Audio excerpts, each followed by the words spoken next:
নাও।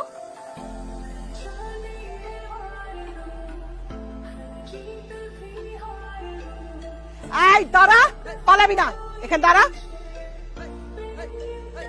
মা, এই তোর গ্রুপ স্টাডি? হ্যাঁ, জি আন্টি, আসসালামু আলাইকুম।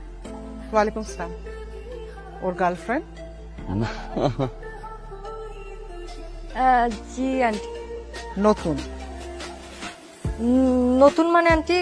নতুন মানে হইতেছে আমার ছেলের এক মেয়ের প্রতি বেশি দিন মন টেকে না। তুমি কি জানো মা, তুমি ওর কততম গার্লফ্রেন্ড?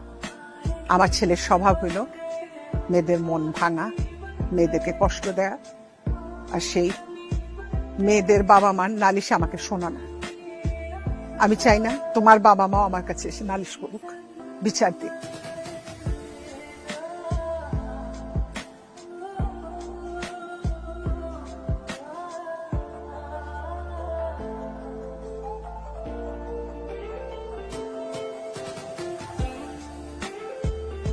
ইচ্ছা করে করলাম না মা, বাসায় অপমান করার কিছু করি না।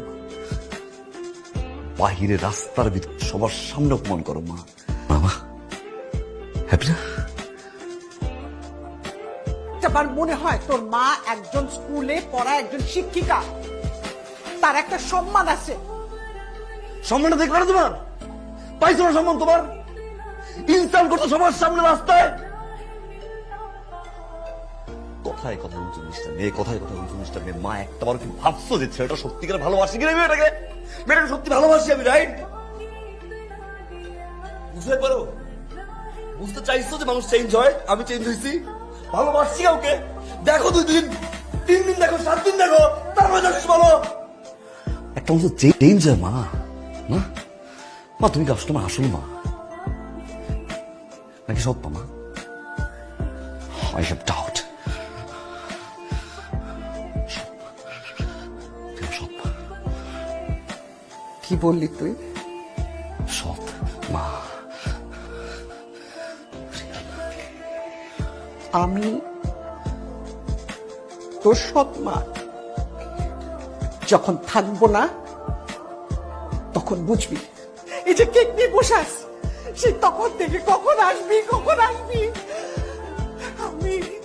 আমি সৎ মা। রাইট, ইউ আর রাইট মা, তুমি রাইট, তুমি সৎ মা। কেক নিয়ে বসে আসছো, আমি ফাইন সারাদিন বসে থাকবো ঘরের ভিতরে, কেক কাটবো, তোমার সাথে কাজ করবো, রান্না করে থাকবো, খাবার বাড়ি ধুয়ে দিব, ঘর গুছাবো, ঘর পরিষ্কার করবো। এটা তুমি চাও?